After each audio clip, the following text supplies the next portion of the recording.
또 주님의 사랑을 우리 또 나눌 때 하나님이 이곳에서 우리의 예배를 받으실 줄로 믿습니다.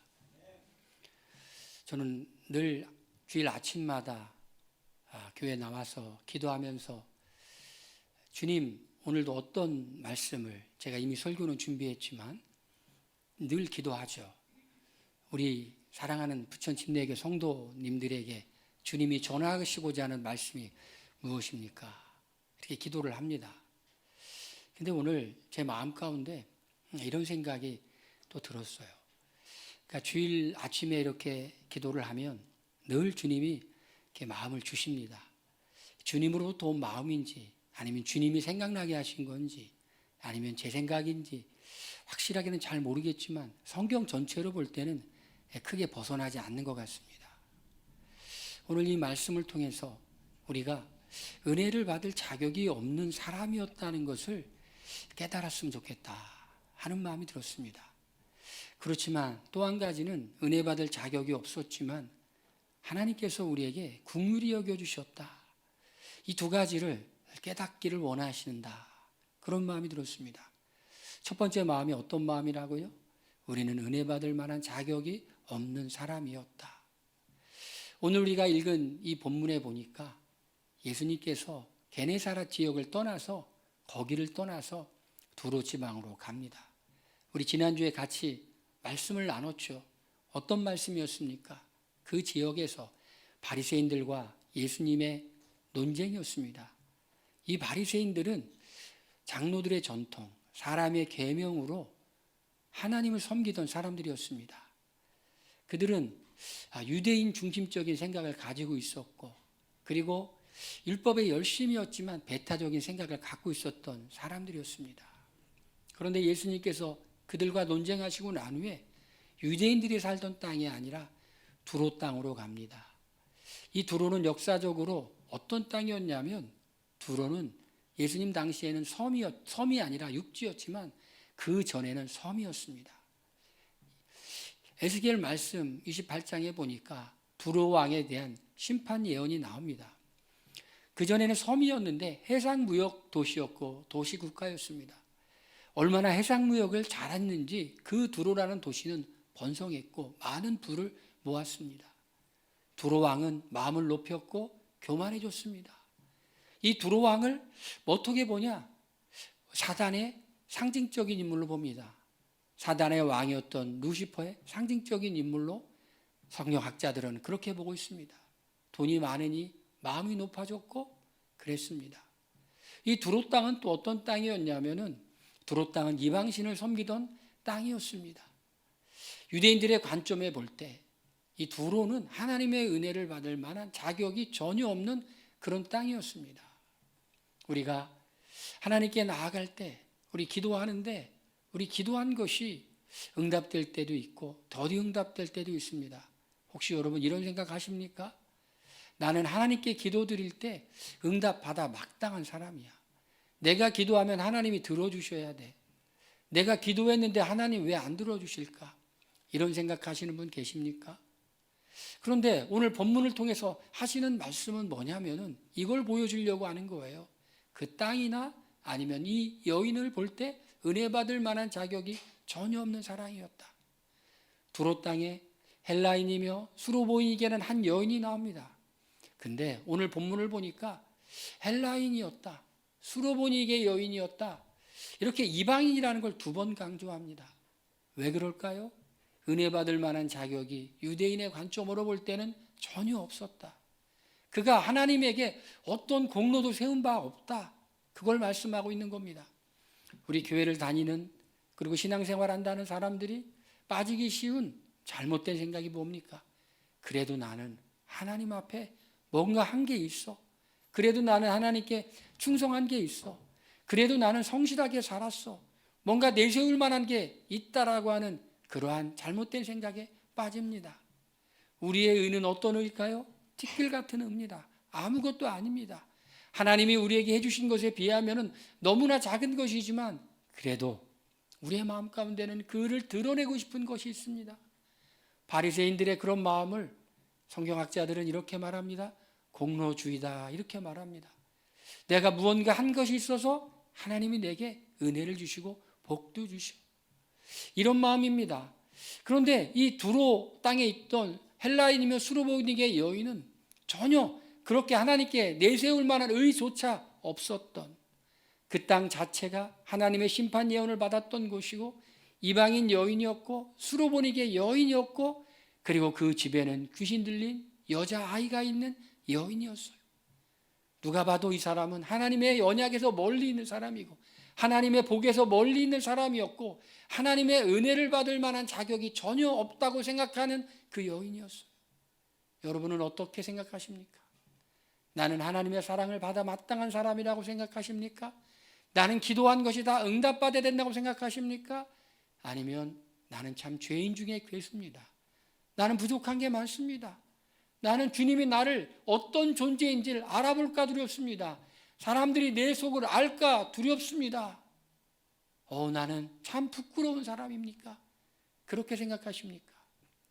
이 여인은 참 부끄럽고 언약에서 먼 족속이고 하나님의 사랑을 받을 자격이 없었지만 그럼에도 불구하고 하나님의 은혜를 받기 위해 나옵니다. 여러분, 누가 하나님의 은혜를 받을까요? 어떻게 하면 하나님의 은혜를 받고 기도의 응답을 받을까요? 나는 뭐를 했다가 아니라 나는 부족한 사람입니다. 나는 연약한 사람입니다. 그럼에도 불구하고 이 여인이 예수님에 대한 소문을 듣습니다. 그리고 곧 와서 이렇게 말합니다. 은혜 받을 만한 전혀 어떤 자격도 없는 여인이 예수님에 대한 소문을 듣습니다. 듣고 저는 이 말씀에 눈이 좀 번쩍 뜨였어요. 곧 와서. 여러분, 예수님께 곧 오시길 바랍니다. 누가 이런 말을 했어요? 순종은 타이밍이라고. 우리가 하나님께서 우리에게 하나님이 우리를 만날 만한 때에 만나주시고 은혜를 주실 때 은혜를 주십니다. 하나님이 우리를 부르실 때가 있어요. 왜 그럴까요? 우리에게 은혜를 주시기 위해 부르시는 것입니다. 여러분, 하나님은 다양한 방법으로 부르십니다. 성령의 감동으로 마음속에 주님께 가고 싶은 마음을 올 수도 있습니다. 때로는 사람의 목소리를 통해 부르기도 합니다. 우리 한번 교회 가볼까? 이런 걸 통해 부르시기도 합니다. 또 어떤 때는 우리가 하나님 앞에 단독자로 섰을 때 어떤 자각을 함으로 하나님께서 지금 나를 부르시는구나 알 수가 있습니다. 또 어떤 때는 이 여인처럼 환경을 통해 하나님이 우리를 부르시고 계시다는 걸 알 때가 있습니다. 주님을 멀리 떠나서 내 마음대로 내 뜻대로 살았는데 이상하게 힘들어. 마음이 힘들어. 그리고 하는 일이 어려워. 무슨 뜻일까요? 하나님이 지금 부르고 계시는지도 모르겠어요. 여러분, 하나님이 왜 부르실까요? 은혜를 주시기 위하여. 우리 살리는 배 부천교회 성도님들은 우리는 이걸 믿고 있죠. 이걸 믿어야 되죠. 하나님께서 우리에게 은혜를 주시는 것은 이 세상에서 잘 먹고 잘 사는 것이 아니라 우리를 만드신 그 하나님을 만나는 것이고 그 하나님을 만나서 그 만남의 기쁨 가운데 예배를 드리는 것이고 그 만남의 기쁨 가운데 주님을 찬양하는 것이고 그리고 우리가 시편 23편에 있는 말씀처럼 여호와는 우리의 목자가 되셔서 주님께서 우리의 원수의 목전에서 식탁을 베풀고 우리가 주님과 교제하는 그 기쁨의 만남의 축복을 누리는 것이 가장 큰 은혜라는 걸 우리는 믿죠. 그렇게 고백합니다. 할렐루야. 그걸 믿으시죠? 그리고 그 다음에는 이 세상에 사는 동안에 힘들고 어려운 일들 주님이 풀어주시고 인도해 주시고 역사해 주시는 거예요. 여러분, 혹시 어려운 일 있으십니까? 그럼 이런 생각을 해보세요. 내가 이 어려운 일을 통해서 주님과 동행하는 삶을 한번 살아보겠다. 내가 어려운 일을 통해서 한번 주님을 만나보겠다. 우리 인생 가운데 어떤 어려움이든지 없는 사람은 없습니다. 다 있습니다. 그런 어려움을 겪을 때 하나님께 그렇게 기도하는 거예요. 하나님, 이 어려운 문제를 해결하면서 주님을 만나기를 원합니다. 이 어려운 문제를 내가 짊어지고 가는데 같이 주님 짊어져 주시옵소서. 그리고 주님이 지혜를 주시고 주님께서 눈을 열어서 보여 주시옵소서 갈 길을. 여러분, 그렇게 해보시길 바랍니다. 그럼 어려운 일 때문에 짜증나는 것이 아니라 그 어려운 일을 해결하는 과정을 통해 내 삶을 인도해 주시고 역사해 주시는 선하신 하나님, 그 하나님을 만나고 경험하게 되더라는 것이에요. 이 여인은요, 예수님에 대한 소문을 듣고 곧 왔습니다. 순종은 뭐라고요? 따라합시다. 타이밍이다. 타이밍이에요. 타이밍을 잘 맞춰야 돼요. 주님이 부르실 때 그때 와야 되는 거예요. 아, 내가 그때 주님이 부르셨는데, 주님이 부르는 걸 알고도 주님께 안 왔어. 내가 주님이 부르셨는데 내가 주님이 부르시는지 몰랐어.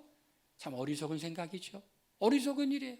주님이 부르실 때, 왔을 때 그의 삶이 변화되고 그의 인생이 변화됐다는 놀라운 수많은 간증들이 있는 겁니다.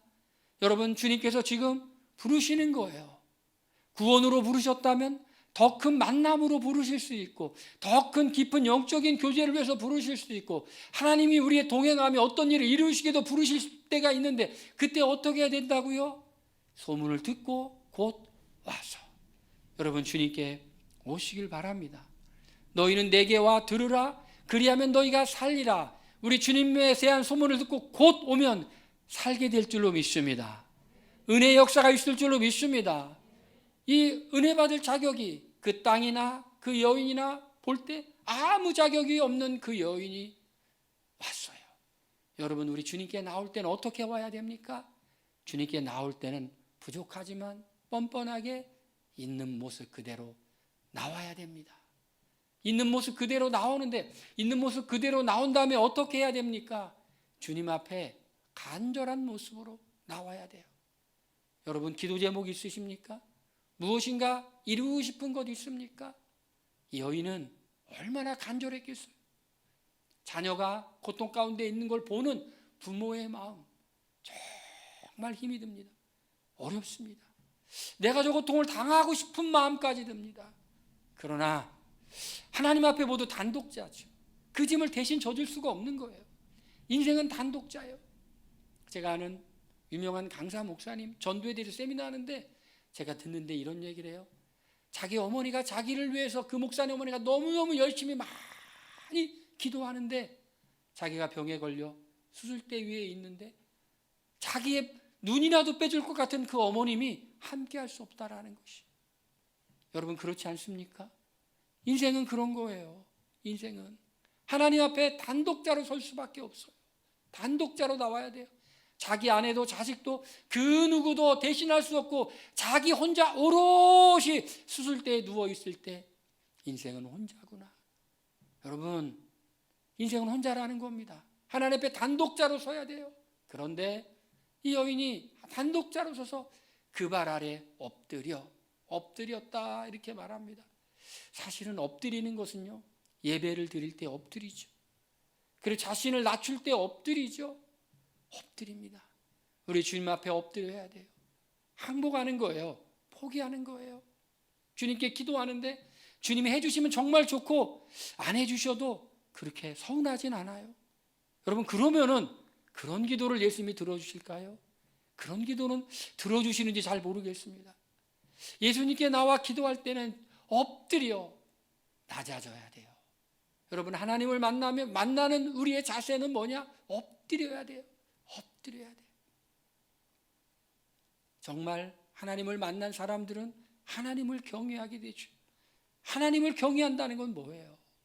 하나님을 경외한다는 것은 하나님이 어떤 분인가를 안다는 것이, 얼마나 훌륭하시고 얼마나 거룩하시고 얼마나 위대하신 그분인가를 아는 거예요. 그분 앞에 설 때 부들부들 떨면서 엎드릴 수밖에 없는데 우리가 하나님을 아직 제대로 못 만났기 때문에 덜 엎드리는 거예요.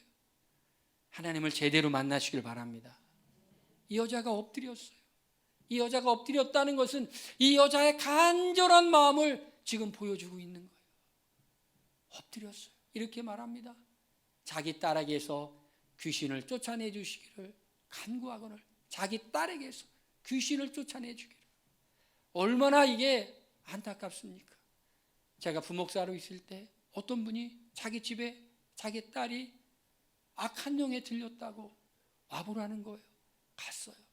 가봤더니 그 부모의 마음이라는 것은 이루 말할 수가 없어요. 저도 제가 굉장히 능력이 많아서 고쳐주었으면 좋겠는데 어떻게 된 일인지 기도했는데 별 차도가 없어요. 저만 불렀겠습니까? 이 사람 저 사람 많이 불렀겠죠. 언제부터 그렇게 됐나요? 어릴 때 그랬어요. 근데 나이가 이제 20대 초반인데 정말 곱상하게 생겼는데 비실비실 웃고 있고 비웃고 있고 그래요. 짜증내고. 너무나 안타깝죠. 그걸 보는 부모의 마음은 정말 무너지죠. 간청합니다. 여러분, 우리 주님께 나올 때 여러분 어떤 기도 제목을 갖고 있든지 간에 간절함으로 주님께 나오시길 바랍니다. 간절함으로 엎드려. 그런데 예수님이 이 기도를 들어주셨으면 얼마나 좋았겠습니까? 예수님 이렇게 말씀하십니다. 자녀로 먼저 배불리 먹게 할지라 자녀의 떡을 취하여 개들에게 던짐이 마땅치 아니하니라. 무슨 말씀입니까? 너무 모욕적인 말씀이죠. 기분을 굉장히 상하게 하는 말씀이시죠. 자녀로 먼저 배불리 먹게 할지라 자녀의 떡을 취하여 개들에게 던짐이 마땅치 않다. 개들에게 던짐이 마땅치 않다. 예수님이 지금 이방인을 뭘로 취급하는 거예요? 개 취급하는 거예요.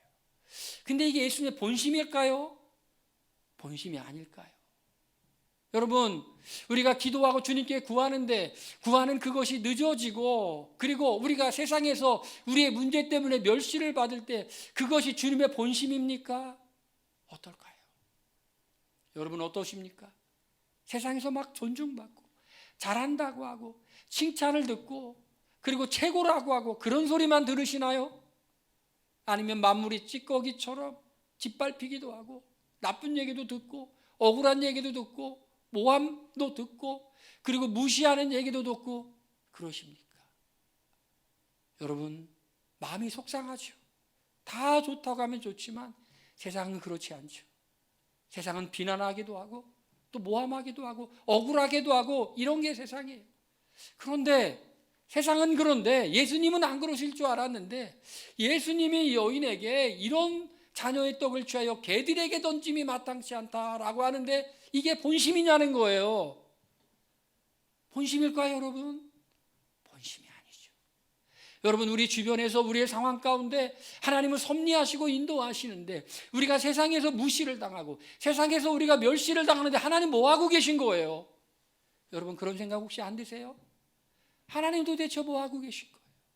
내가 이렇게 멸시를 받고 있잖아요. 내가 이렇게 무시를 당하고 있잖아요. 주님, 내가 이렇게 억울한 일을 당하고 있잖아요. 세상을 창조하셨다면서요. 세상을 섭리하신다면서요.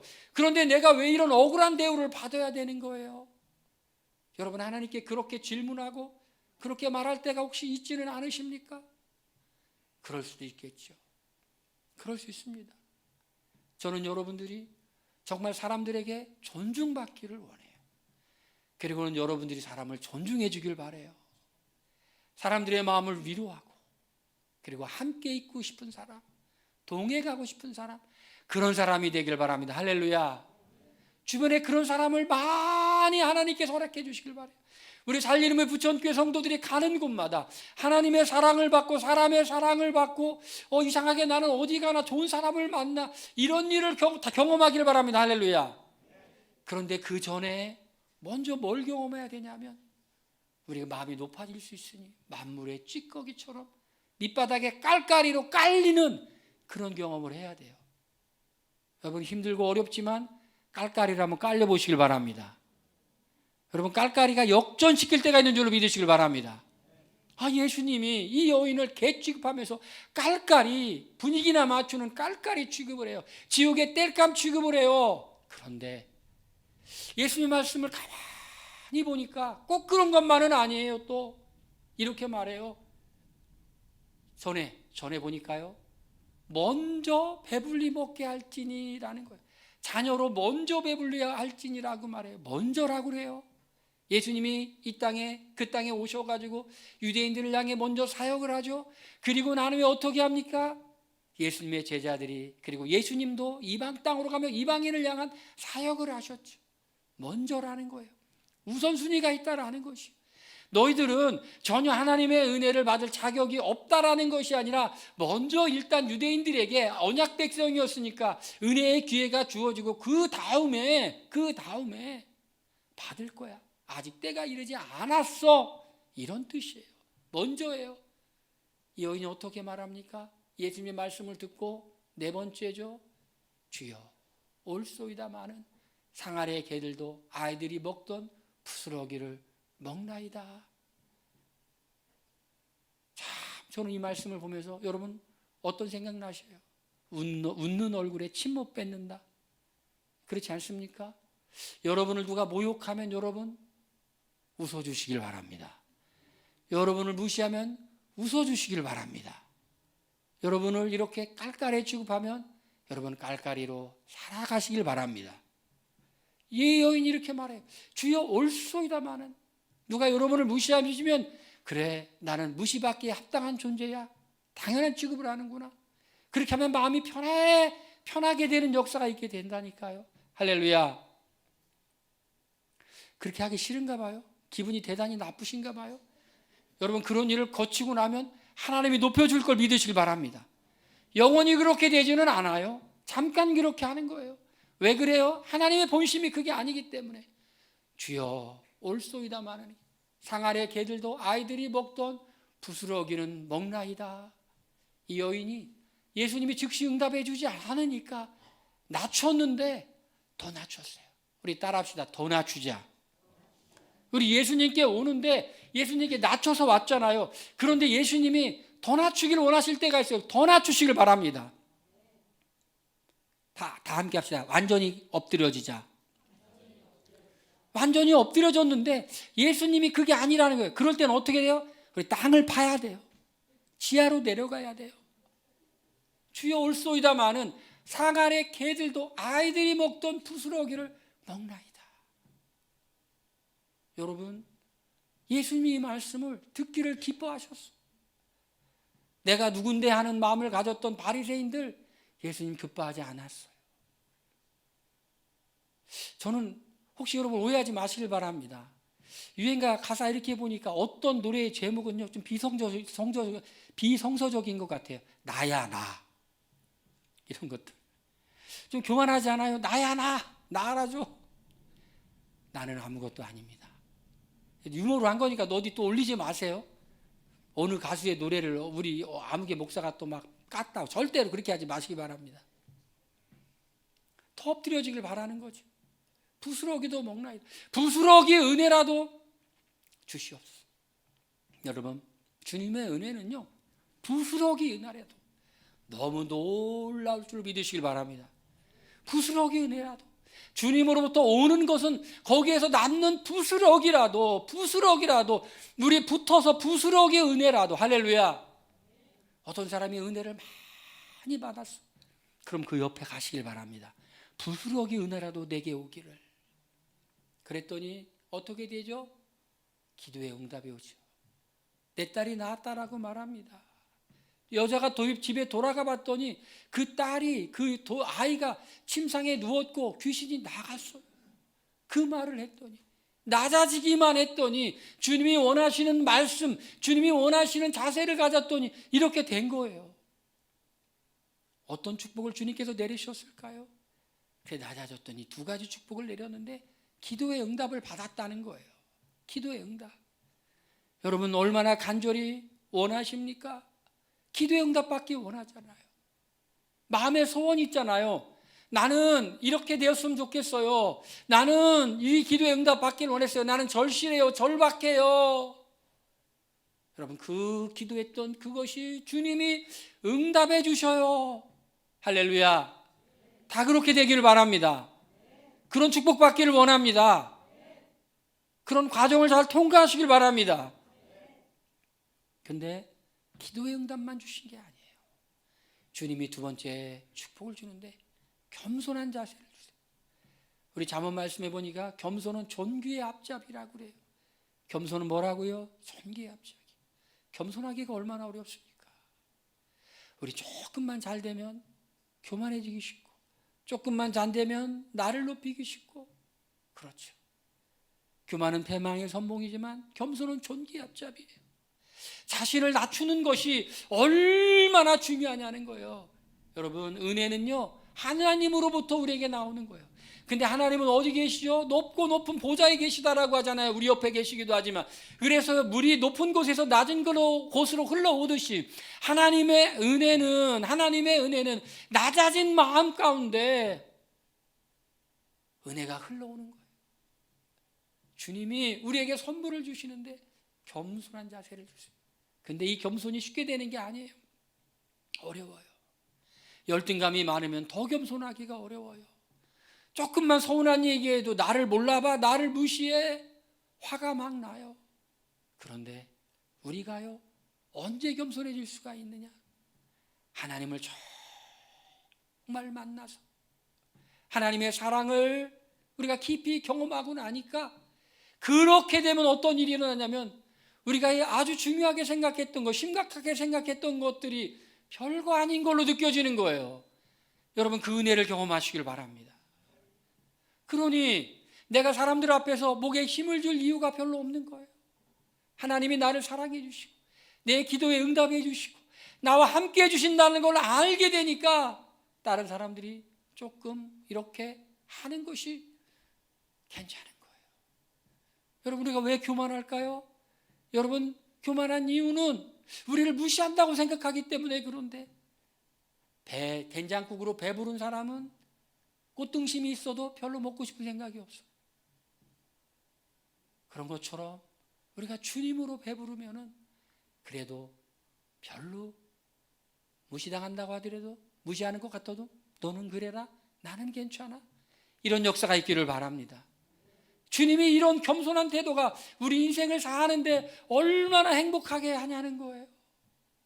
한번 보고서 안 볼 사람도 이렇게 굉장히 우리를 자존심 상하게 했다고 두고두고 미워하고 보기만 해봐라, 내가 왜 그때 말 못했을까 하는 마음이 들어요, 안 들어요? 제가 아는데 여러분 수준을 알아요. 들 거예요. 왜, 어떻게 알아요? 저도 그러니까. 그런데 주님이 우리를 은혜를 주시니 겸손히 낮아지니 인생 사는데 참 괜찮아지더라는 거예요. 하나님의 은혜를 받을 수 없었던 땅에 살았던 여인, 하나님의 은혜를 받을 만한 자격이 없었던 여인, 그 여인이 자기가 자격이 없음을 알고 주님께 나와 겸손히 엎드렸는데 안 돼서 더 엎드렸을 때 주님이 기도의 응답도 주시고 겸손한 자세도 주시고, 이 수로보니게 여인의 뒷얘기가 기록되어 있지만 그 여인은 은혜 가운데 평생 살았을 것이라고 저는 생각합니다. 할렐루야. 여러분, 오늘 이 말씀 듣고 우리 같이 한번 기도합시다. 하나님, 나는 은혜 받을 만한 자격이 전혀 없지만 은혜 주셔서 감사해요. 더 은혜의 자리로 나가기를 원합니다. 더 내가 주님 앞에 낮추기를 원합니다. 내 삶이 은혜 가운데 살게 해주세요. 다 같이 동성으로 기도합니다.